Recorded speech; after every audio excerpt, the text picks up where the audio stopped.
जय हिंद प्यारे साथियों, आप सभी का स्वागत है सक्सेस वर्ल्ड एमसीक्यू चैनल पर।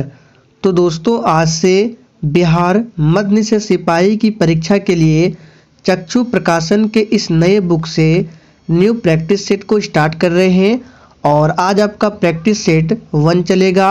और दोस्तों, इस बुक से टोटल 20 प्रैक्टिस सेट को कवर करेंगे, जिसमें जीके जीएस के साथ साथ हिंदी व्याकरण का भी प्रश्न रहेगा। और ये क्लास डेली रात 8 बजे लाइव चैट के साथ चलेगा, तो टाइमिंग को आप सभी ज़रूर ध्यान रखें। तो चलिए इसी के साथ आज के इस प्रैक्टिस सेट को स्टार्ट करते हैं। तो जल्दी से आप सभी लाइव में जुड़ जाइए। सभी को गुड इवनिंग। तो दोस्तों, आज के सेशन का पहला प्रश्न है, पंचायत समिति के सदस्य अक्सर खाली स्थान वर्ष के लिए चुने जाते हैं। बिल्कुल एग्जाम में पूछा जाने वाला प्रश्न है। फटाफट से आप सभी लाइव चैट में आंसर करेंगे। पंचायत समिति के सदस्य अक्सर कितने वर्ष के लिए चुने जाते हैं? तो पहले प्रश्न का आंसर जो भी बच्चे लाइव चैट में बी ऑप्शन को दिए हैं, आपका बिल्कुल सही जवाब है, 5 वर्ष के लिए चुने जाते हैं। दूसरा प्रश्न है, राज्यसभा के सदस्य का कार्यकाल क्या है? बिल्कुल टॉप लेवल का प्रश्न है। और देखिए, प्रत्येक स्टूडेंट को लाइव चैट में आंसर करना है ताकि आप सभी का प्रॉपर तरीके से रिवीजन हो सके। तो बिल्कुल सही आंसर किए हैं, 6 वर्ष। देखिए, राज्यसभा में सदस्य जो है 6 वर्षों के लिए चुने जाते हैं और उन सदस्यों में 1/3 सदस्य जो है प्रत्येक 2 वर्ष में क्या होते हैं? तो सेवानिवृत्त होते हैं। राज्यसभा में सदस्य बनने के लिए उम्र सीमा जो है 30 वर्ष है। जबकि लोकसभा की बात करें तो लोकसभा के सदस्यों का कार्यकाल 5 वर्ष का होता है और लोकसभा में सदस्य बनने के लिए उम्र सीमा जो है 25 वर्ष है। तो इन सभी फैक्ट को ध्यान रखना है, एग्जाम में प्रश्न बनता है। तीसरा प्रश्न है, महिलाओं के मताधिकार से संबंधित सफ्रागेट्स मूवमेंट किस देश में चलाया गया था? वेरी इंपॉर्टेंट प्रश्न है एग्जाम के लिए। चलिए आंसर करेंगे, महिलाओं के मताधिकार से संबंधित कौन सा मूवमेंट है? तो सफ्रागेट्स मूवमेंट ये किस देश में चलाया गया था? तो याद कर लीजिए, ग्रेट ब्रिटेन में चलाया गया था। ए ऑप्शन आपका बिल्कुल सही जवाब है। डॉक्टर भीमराव अंबेडकर निम्न में से किसके साथ संबंधित नहीं थे? सोच समझकर आंसर करना है। बिल्कुल इसी तरह के प्रश्न आपके एग्जाम में पूछे जाते हैं। तो चौथे प्रश्न का आंसर क्या होगा? तो जो ही बच्चे सी को दिए हैं, आपका बिल्कुल सही जवाब है, राज्य पुनर्गठन आयोग से संबंधित नहीं थे। राज्य पुनर्गठन आयोग का अध्यक्ष कौन था? तो फजल अली। ध्यान रखना है, फजल अली जो है राज्य पुनर्गठन आयोग का क्या था? अध्यक्ष था। पांचवा प्रश्न है, नस्लवाद का अर्थ क्या होता है? वेरी इंपॉर्टेंट प्रश्न है, मार्क करके रखना, एग्जाम में छप सकता है। नस्लवाद का अर्थ क्या होता है? तो पांचवें प्रश्न का आंसर है रंगभेद। नस्लवाद का अर्थ क्या होता है? तो रंगभेद, ध्यान रखना है। छठा प्रश्न है, राष्ट्रीय शिक्षा नीति 1986 का उद्देश्य क्या नहीं है? और ये प्रश्न आपके एग्जाम में एक बार पूछा जा चुका है। तो आप सभी आंसर करेंगे, राष्ट्रीय शिक्षा नीति 1986 का उद्देश्य क्या नहीं है? तो देखिए, इसका जो उद्देश्य, पहले कौन कौन सा उद्देश्य है? तो राष्ट्र के विकास के लिए उच्च स्तर की शिक्षा ही एकमात्र मार्ग है, ये उद्देश्य है। शिक्षा समाजवाद, धर्मनिरपेक्षता और लोकतंत्र को मजबूत बनाता है, ये भी है। शिक्षा सिर्फ उनके लिए है जो रुचि रखते हैं, ये बिल्कुल गलत है। तो डी बी ऑप्शन होगा। तो इसका आंसर क्या हो जाएगा? सी ऑप्शन, ये उद्देश्य नहीं है। संघवाद का अर्थ क्या है? चलिए 7 के लिए फटाफट से आंसर बताएंगे। बिल्कुल आपके सिलेबस पर आधारित प्रश्न है।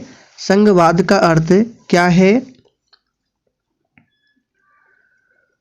तो 7वें प्रश्न का आंसर है संघ और राज्य के बीच सत्ता का विकेंद्रीकरण।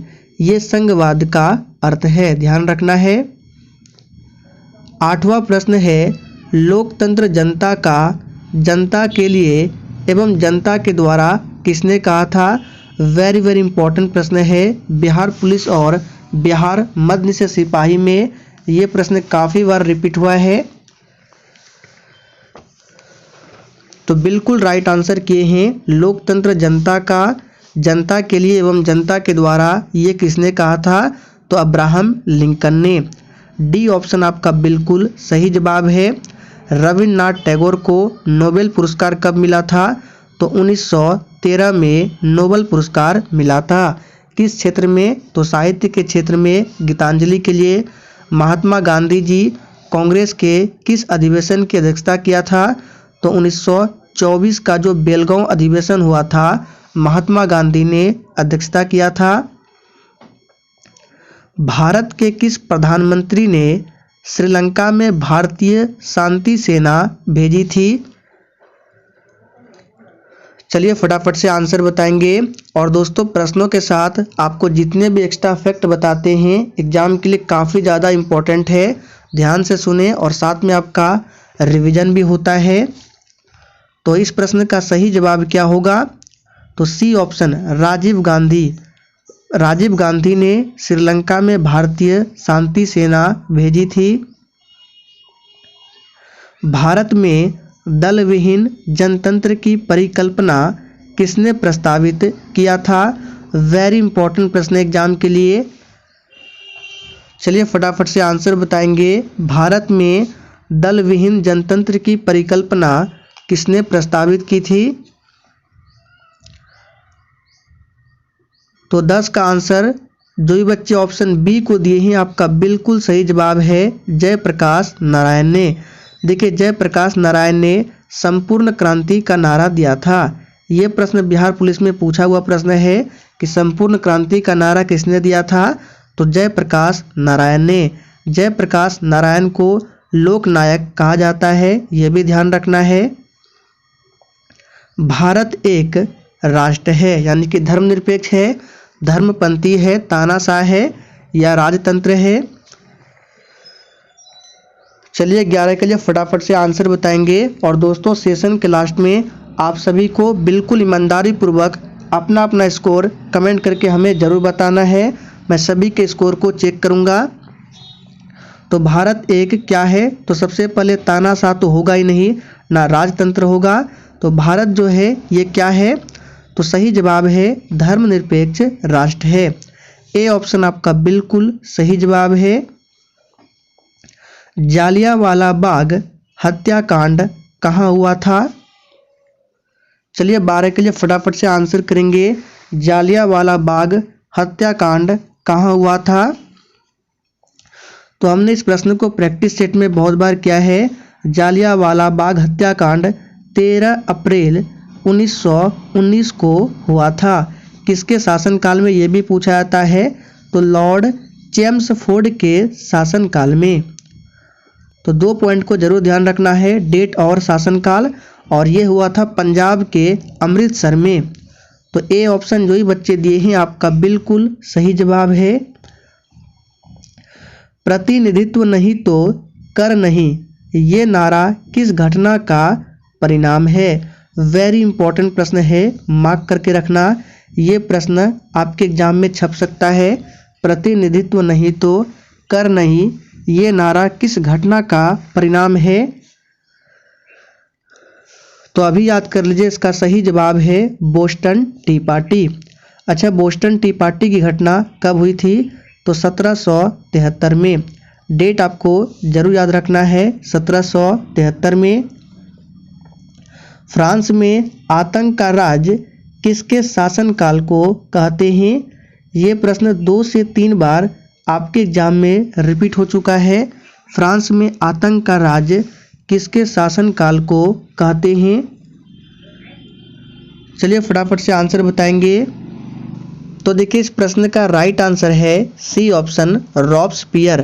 फ्रांस में आतंक का राज रॉब्सपियर के शासनकाल को कहते हैं। लुई 16वां नहीं होगा, ध्यान रखना है। आगे देखिए, गांधी इरविन समझौते पर हस्ताक्षर होने वाला वर्ष क्या है। ये प्रश्न भी आपके एग्जाम में 2 से 3 बार रिपीट हो चुका है। गांधी इरविन समझौता पर हस्ताक्षर होने वाला वर्ष क्या है। तो बहुत ही सिंपल प्रश्न है और बिल्कुल सही जवाब दिया आप लोगों ने, 1931। पूरा डेट है 5 मार्च 1931। इनमें से कौन सा देश द्वितीय विश्व युद्ध के दौरान धुरी राष्ट्र गुट का सदस्य नहीं था। चलिए 16 के लिए फटाफट से आंसर बताएंगे। इन चारों ऑप्शन में से कौन सा देश है जो द्वितीय विश्व युद्ध के दौरान धुरी राष्ट्र गुट का सदस्य नहीं था। तो 16वें प्रश्न का आंसर है चीन। सी ऑप्शन आपका बिल्कुल सही जवाब है। बाकी जापान, जर्मनी, इटली ये द्वितीय विश्व युद्ध के दौरान धुरी राष्ट्र का सदस्य था। द्वितीय विश्व युद्ध की शुरुआत 1939 में होती है और समाप्ति तिथि है 1945। प्रथम विश्व युद्ध की शुरुआत 1914 में और समाप्त 1918। इन सभी फैक्ट को जरूर ध्यान रखना है। इनमें से कौन राष्ट्र संघ का अंग नहीं है। चलिए 17 के लिए फटाफट से आंसर बताएंगे।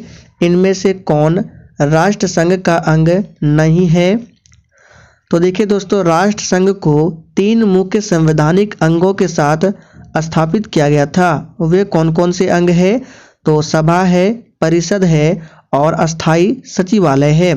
तो सभा, परिषद, सचिवालय। तो डी ऑप्शन विश्व स्वास्थ्य संघ नहीं होगा, ध्यान रखना है। विश्व स्वास्थ्य संघ की बात करें तो इसकी स्थापना 7 अप्रैल 1948 को होती है। इसलिए प्रत्येक वर्ष 7 अप्रैल को विश्व स्वास्थ्य दिवस मनाया जाता है। और विश्व स्वास्थ्य संगठन या संघ, इसका मुख्यालय स्विट्जरलैंड के जिनेवा में है। संयुक्त राष्ट्र का चार्टर कहाँ तैयार हुआ था। वेरी इंपॉर्टेंट प्रश्न है, मार्क करके रखना। संयुक्त राष्ट्र का चार्टर कहाँ तैयार हुआ था। तो देखिए इस प्रश्न का सही जवाब है सैन फ्रांसिस्को में तैयार हुआ था। ध्यान रखना है कहाँ पर, तो सैन फ्रांसिस्को में। गांधी जी दक्षिण अफ्रीका से भारत कब लौटे थे।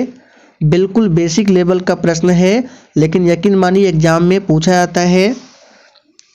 चलिए आंसर करेंगे, इसलिए आपको किसी भी प्रश्न को इग्नोर नहीं करना है। गांधी जी दक्षिण अफ्रीका से भारत कब लौटे थे। तो पूरा डेट है 9 जनवरी 1915 को लौटे थे। और इसीलिए प्रत्येक वर्ष 9 जनवरी को भारतीय प्रवासी दिवस मनाया जाता है। तो सही जवाब है सी ऑप्शन 1915 में। और गांधी जी का भारत में पहला सत्याग्रह कब था। तो 1917 में हुआ था। कौन सा था। तो चंपारण सत्याग्रह। 1920 की बात करें तो 1920 में असहयोग आंदोलन की शुरुआत होती है और 1922 में असहयोग आंदोलन को वापस ले लिया गया था। इनमें से कौन घटना द्वितीय विश्व युद्ध का परिणाम नहीं है। चलिए 20 के लिए फटाफट से आंसर बताएंगे। और देखिए अगर आपको किसी भी प्रश्न में थोड़ा भी डाउट होता है तो आप लोग तुरंत कमेंट करके पूछें, आपके कमेंट का रिप्लाई 100% दिया जाएगा। तो देखिए इस प्रश्न का सही जवाब क्या है, राष्ट्र संघ का गठन। देखिए राष्ट्र संघ की स्थापना जो है पेरिस सम्मेलन के द्वारा की गई थी और इस सम्मेलन से प्रथम विश्व युद्ध की समाप्ति हुई थी। तो इसका सही जवाब होगा राष्ट्र संघ का गठन। ये द्वितीय विश्व युद्ध का परिणाम नहीं है। आगे देखिए, मानव और नागरिकों के अधिकार के घोषणा पत्र के बारे में क्या गलत है। सभी ऑप्शन को ध्यान से पढ़ें। और दोस्तों इसके साथ साथ अगर आप लोग टॉपिक वाइज जीके जीएस या फिर टॉपिक वाइज करंट अफेयर्स की क्लास करना चाहते हैं तो आपको मेरे दूसरे चैनल पर जाना होगा। उस चैनल का नाम है दिवाकर स्टडी IQ। उसका लिंक आपको इसी वीडियो के नीचे डिस्क्रिप्शन बॉक्स में मिल जाएगा। उस चैनल पर डेली शाम 4 बजे टॉपिक वाइज जीके जीएस की क्लास चलती है, तो आप लोग उस चैनल पर भी क्लास कर सकते हैं। तो 21 नंबर का आंसर क्या होगा, सी ऑप्शन सभी वयस्कों को मताधिकार दिया गया। ये जो है मानव और नागरिकों के अधिकार के घोषणा पत्र के बारे में बिल्कुल गलत है। सही सुमेलित है। इन चारों ऑप्शन में बताना है सही सुमेलित क्या है। तो देखिए इस प्रश्न का सही जवाब है ऑप्शन सी, राष्ट्र स्वयं सेवक संघ की स्थापना 1925। ये जो है सही सुमेलित है, ध्यान रखना है। औरंगजेब की मृत्यु के पश्चात किस नेता के नेतृत्व में जाट काफी शक्तिशाली हुए हैं? चलिए 23 के लिए फटाफट से आंसर बताएंगे। तो 23 का आंसर जो ये बच्चे चूड़ामन को दिए हैं, आपका बिल्कुल सही जवाब है। चूड़ामन के नेतृत्व में जाट जो है काफी शक्तिशाली हुए थे। पेशावर एवं काबुल किसके माध्यम से एक दूसरे से जुड़े हैं? चलिए 24 के लिए फटाफट से आंसर बताएंगे। तो देखिए पेशावर एवं काबुल जो है ये एक दूसरे से जुड़े हैं खैबर दर्रा के माध्यम से।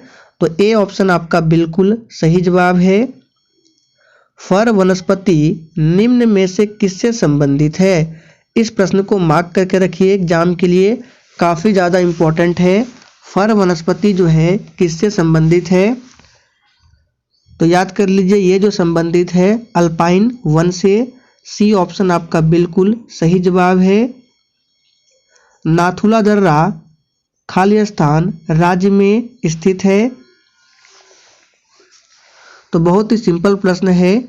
नाथुला जो है हिमालय का एक पहाड़ी दर्रा है जो भारत के सिक्किम राज्य और दक्षिण तिब्बत में चुंबी घाटी को जोड़ता है।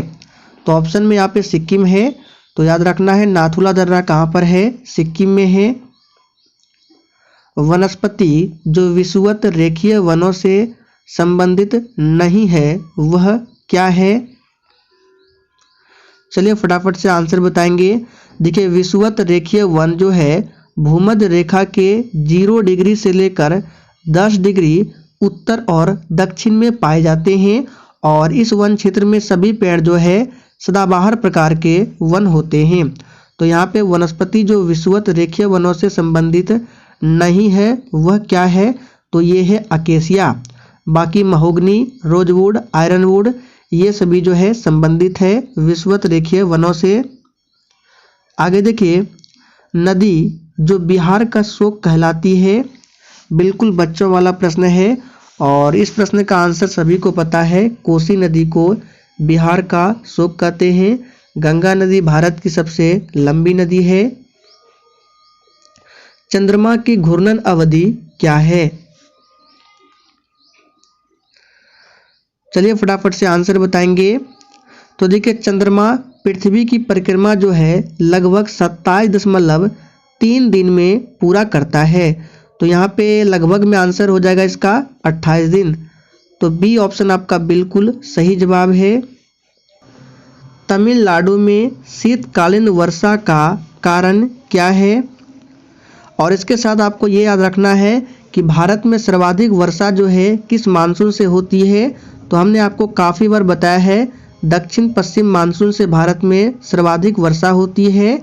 और तमिलनाडु की बात करें तो तमिलनाडु में औसत वार्षिक वर्षा दक्षिण पश्चिमी और पूर्वोत्तर मानसून पर निर्भर होती है और सर्दियों में तमिलनाडु तट पर उत्तर पूर्वी हवाओं के कारण बारिश होती है।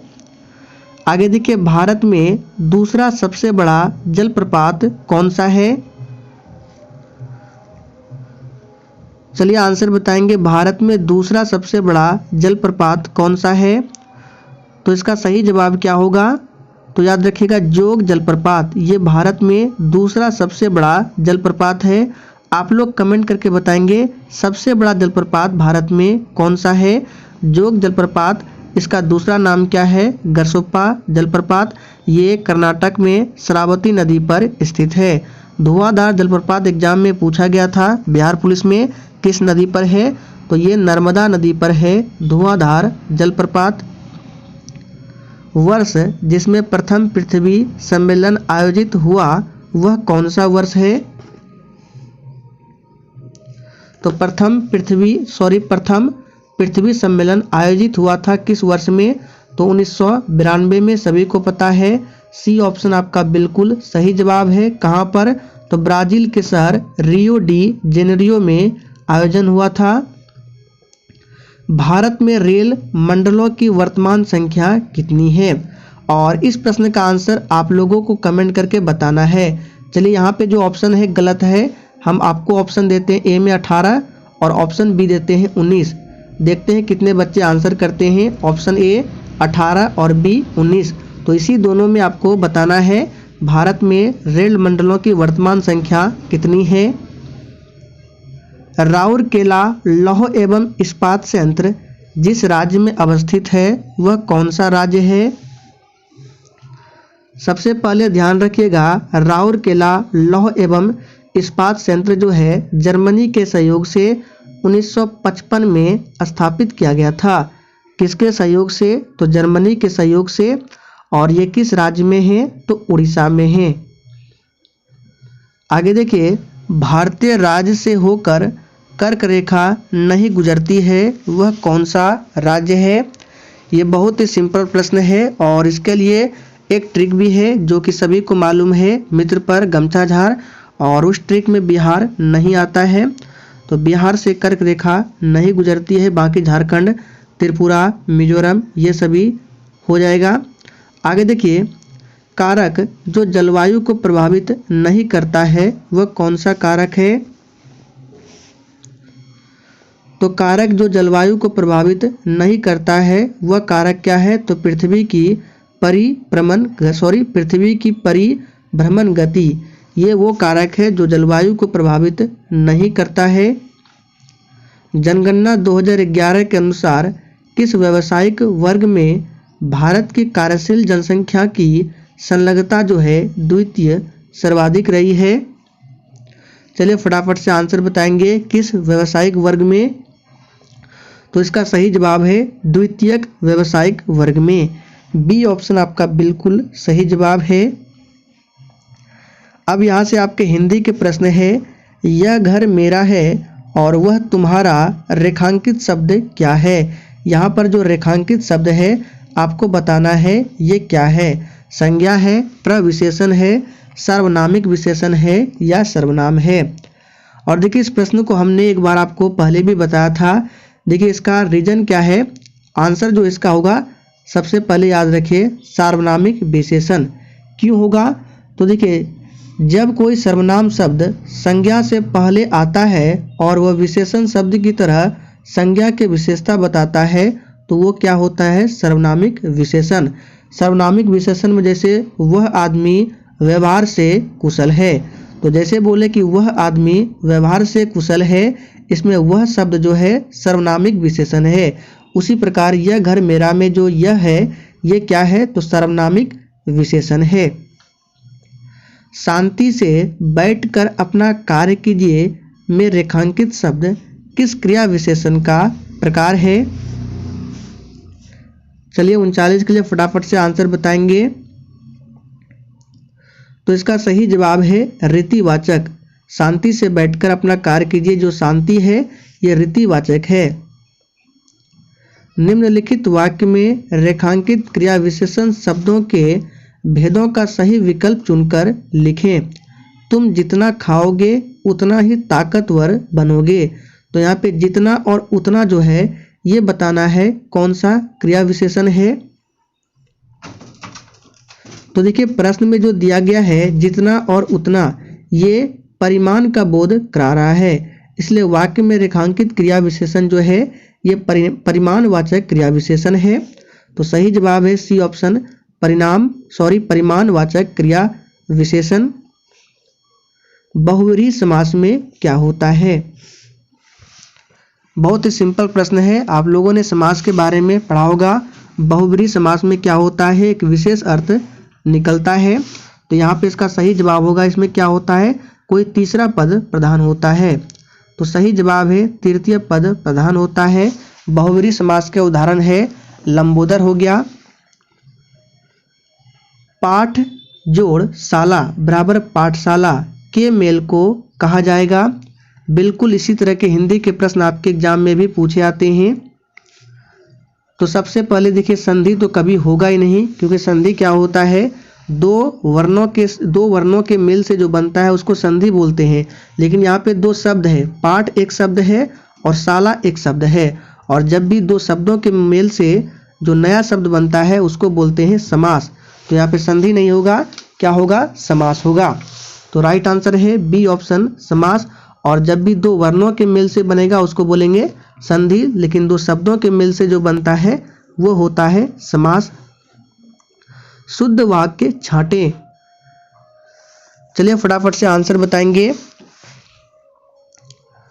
तो अगर सभी ऑप्शन को आप लोग ध्यान से पढ़ें तो इसमें से शुद्ध वाक्य कौन सा होगा।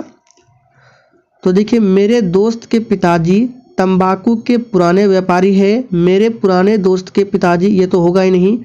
मेरे दोस्त के पुराने पिताजी, ये भी नहीं होगा। मेरे दोस्त के पिताजी पुराने तंबाकू, ये भी नहीं होगा। देखिए ऑप्शन ए को देखिए, मेरे दोस्त के पिताजी जो है तंबाकू के पुराने व्यापारी है, ये शुद्ध वाक्य है। आगे देखिए, निम्नलिखित में से कौन शरीर में विटामिन डी बनाता है। सोच समझकर आंसर करना है। विटामिन डी संरक्षित नहीं पूछ रहा है, संचित नहीं पूछ रहा है, विटामिन डी कौन बनाता है ये बताना है। तो बहुत बच्चे आंसर सही दिए हैं, त्वचा। देखिए, त्वचा जब धूप के संपर्क में आती है तो शरीर में विटामिन डी निर्माण की प्रक्रिया आरंभ होती है। तो सही जवाब है त्वचा, याद रखना है। और डी, विटामिन डी का सोर्स क्या है, तो सूर्य का प्रकाश है।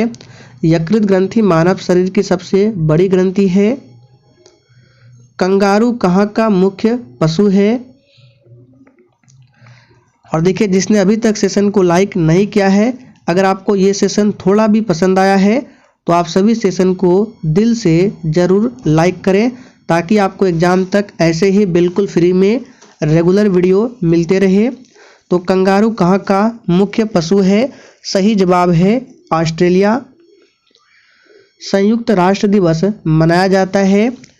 देखिए, बिहार पुलिस का एग्जाम हो या मध्य निषेध सिपाही का या फायरमैन का, इन सभी एग्जाम में दिवस से संबंधित एक प्रश्न हमेशा पूछा जाता है।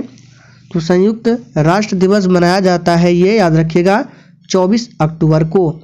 ए ऑप्शन आपका बिल्कुल सही जवाब है, क्योंकि 24 अक्टूबर 1945 को ही संयुक्त राष्ट्र संघ अस्तित्व में आया था। यूनेस्को का मुख्यालय कहाँ स्थित है।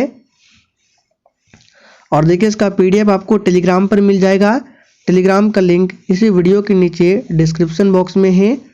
तो यूनेस्को का मुख्यालय कहाँ स्थित है, आप सभी को पता है, फ्रांस की राजधानी पेरिस में। संतोष ट्रॉफी किससे संबंधित है।